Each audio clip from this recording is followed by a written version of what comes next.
ॐ प्रतीचि दिग्वरुणोऽधिपतिः प्रीदाकु रक्षितान्नमिषवः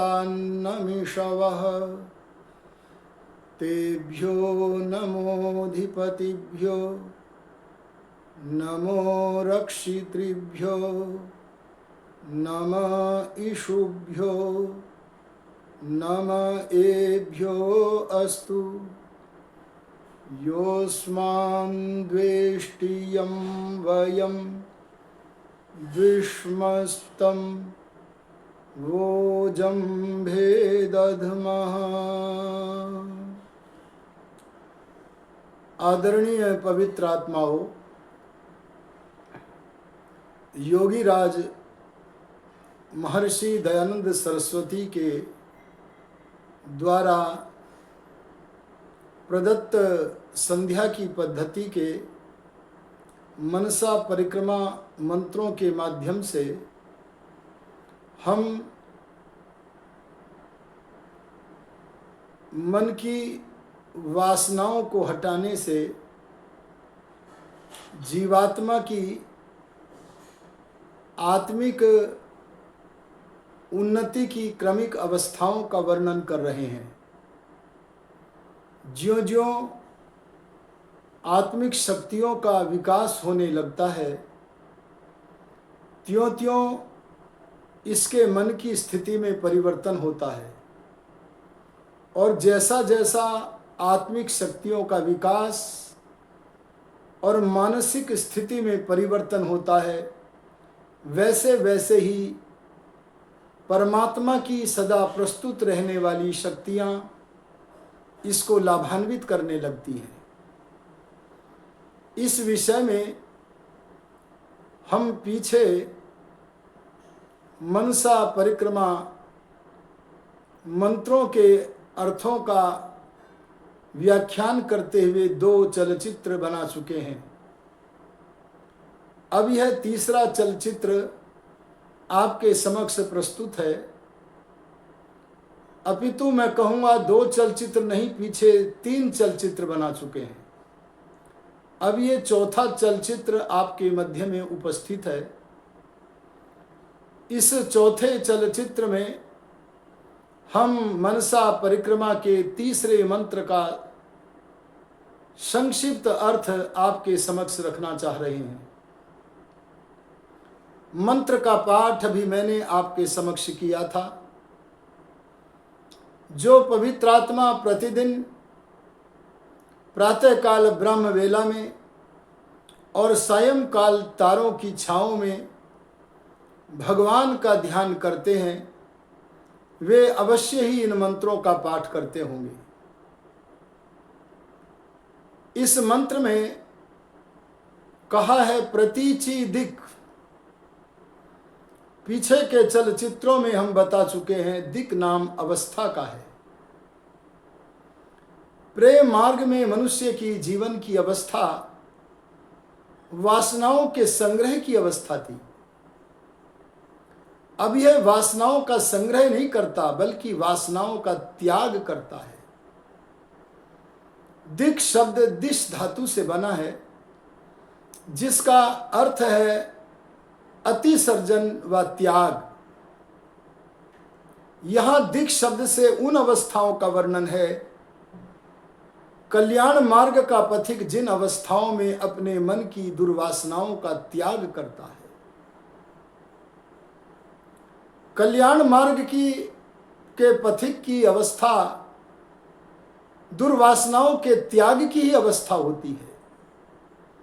इसलिए इस तृतीय मंत्र में कहा प्रतीचि दिक्, भगवान की ओर ले चलने वाली तीसरी अवस्था। अब स्वाध्याय के बिना भी, किसी की प्रेरणा के बिना भी यह स्वयं भगवान की ओर दौड़ रहा है। यह स्वयं भगवान का वर्ण कर रहा है। इसीलिए इस अवस्था में इसका नाम वरुण हो गया है। पहली अवस्था में यह आगे बढ़ना चाहता था और अल्प प्रकाश वाला अर्थात अल्पज्य था। उधर पहले मंत्र के अंत में परमात्मा को आदित्य की तरह कहा था। आगे बढ़ना होने से और अल्पज्य होने से इसे अग्नि कहा। द्वितीय मंत्र में ईश्वर प्रणिधान हो जाने के कारण इसे धर्म ज्ञान वैराग्य ईश्वरीय आदि की संपत्तियां मिल गई। यह धर्म कार्यों में रुचि रखने लगा, इसलिए अपने वैराग्य आदि वैभवों के कारण इसका नाम इंद्र हो गया। लेकिन अब तीसरी अवस्था में यह भगवान को स्वयं अपनी ओर से स्वीकार कर रहा है। वृण्य वर्णे धातु से वरुण शब्द बनता है। वरुण नाम जहां परमात्मा का है, वहां वरुण नाम प्रकरणवश जीवात्मा का भी है। जब जीवात्मा परमात्मा का स्वीकार कर लेता है, संसार के पदार्थों की भूल भुलैया में फंसकर वहां आसक्त हो जाता है, उस आसक्ति का त्याग करके निरासक्त होकर जब अपने जीवन को चलाता हुआ भगवान को स्वीकार कर लेता है, तब ये वरुण कहलाता है। अधिपति नाम मन और इंद्रियों के स्वामी का है। हम पीछे के चलचित्रों में भी कहे आए हैं कि मुख्यता से अधिपति परमात्मा ही है। महर्षि दयानंद जी ने इन मंत्रों के जो अर्थ किए हैं, उसमें आध्यात्मिक, आधिदैविक और आधिभौतिक तीनों प्रकार के अर्थों का मिश्रण करके उपासक को ईश्वर प्रणिधान की ओर ले जाने का प्रयत्न किया है। यहां हम आध्यात्मिक यात्रा का वर्णन कर रहे हैं और इस आध्यात्मिक यात्रा का संचालक है आत्मा। परमात्मा से सहायता प्राप्त करता हुआ पुरुषार्थी आत्मा। इसलिए यहां आध्यात्मिक यात्रा के संचालक आत्मा को अधिपति कहा है। अधिपति शब्द का अर्थ है ब्राह्मण। अधिपति शब्द का अर्थ है उपासक। अधिपति शब्द का अर्थ है अपने मन और इंद्रियों का स्वामी।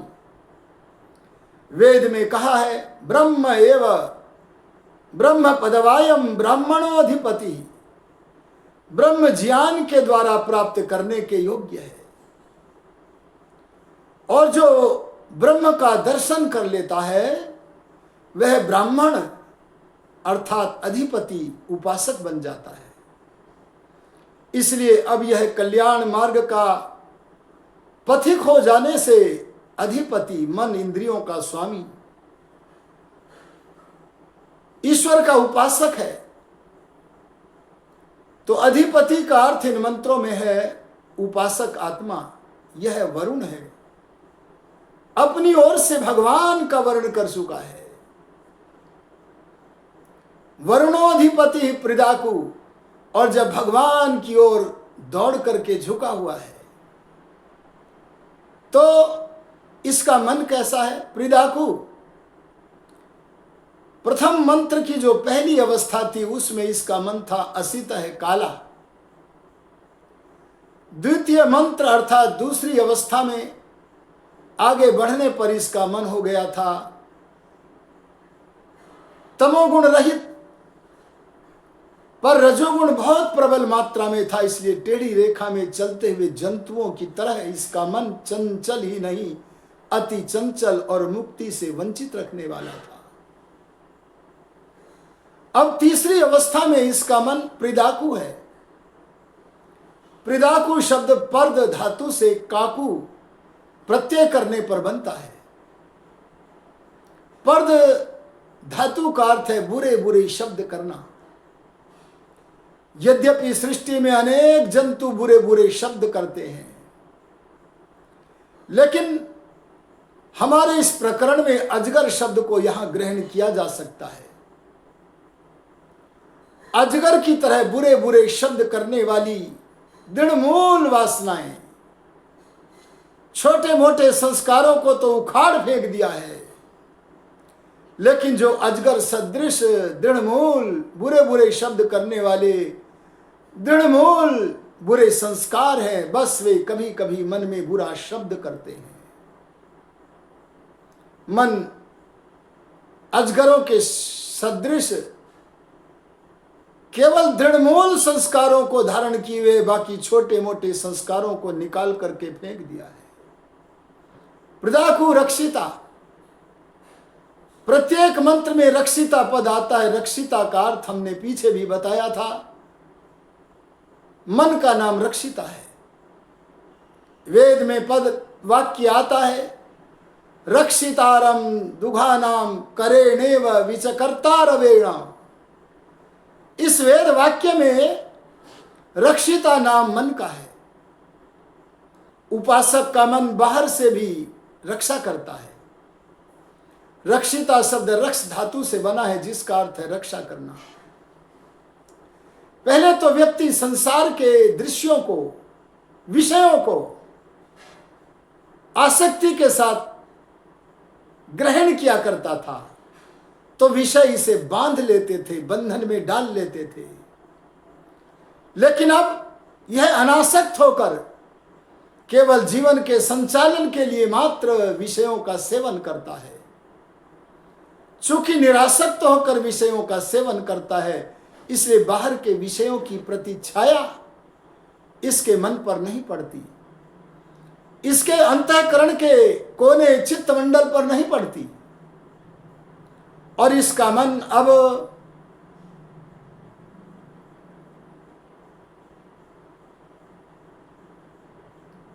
छोटे मोटे संस्कारों को समाप्त कर चुका है। ये मन जहां बाहर के विषयों की प्रतिछाया से रक्षा करता है, वहां अंदर से भी पुष्टि का प्रबंध करता है। अंदर ईश्वर का ज्ञान संध्योपासना से आत्मा में जो आ गया है, उस ईश्वरीय ज्ञान के द्वारा भीतर से भी रक्षा करता है और बाहर से भी विषयों की प्रतिछाया मन में उसका चित्र खींचने नहीं देता है। इसीलिए मन रक्षिता बन रहा है। प्रदाकु रक्षिता, छोटे मोटे संस्कार मन के रक्षिता के समाप्त कर दिए गए, पर दृढ़मूल बुरे बुरे संस्कार अभी भी थोड़े से हैं, उनके भी उन्मूलन करने का, जड़ से उखाड़ फेंकने का प्रयत्न किया जा रहा है। अन्नमिषवः, ईशु नाम परमेश्वर की शक्तियों का है। ईशु शब्द ईश धातु से बनता है, जिसके हिंसा आदि अर्थ है। एक अर्थ इस धातु का दर्शन भी है। आहा, अब भगवान की ज्ञान शक्तियां इसका मार्गदर्शन करती हैं। वैसे तो परमात्मा की सारी शक्तियां जीवात्मा के लिए सदा प्रस्तुत रहती हैं, लेकिन पहले जीवात्मा परमात्मा की बाण सदृश ज्ञान शक्तियों से लाभान्वित नहीं हो पाता था। अब तो यह लाभान्वित होने लगा है। अब इसके मन में गंभीरता, उत्कृष्टता आ गई है,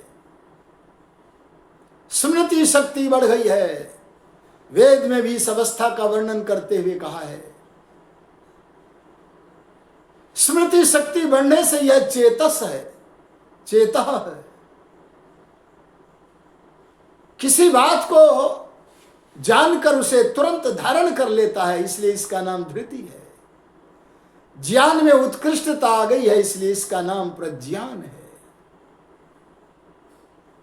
ऐसी अवस्था में परमेश्वर की जो शक्ति है, ज्ञान शक्ति, उस शक्ति को इसने अपना अन्न बना लिया है। अन्न शब्द अद धातु से बनता है, जिसका अर्थ है भक्षण। आत्मा का भोजन परमेश्वर का ज्ञान है। अब यह सब ओर से मुख मोड़कर ईश्वरीय ज्ञान से आत्मिक बल को बढ़ाता है, अपने ज्ञान को बढ़ाता है। यही इसका वास्तविक भोजन, आंतरिक आत्मा का भोजन है। संसार से मिलने वाले जो भोजन हैं उनको योगाभ्यास करने के लिए, जीवन का संचालन करने के लिए लेना होता है।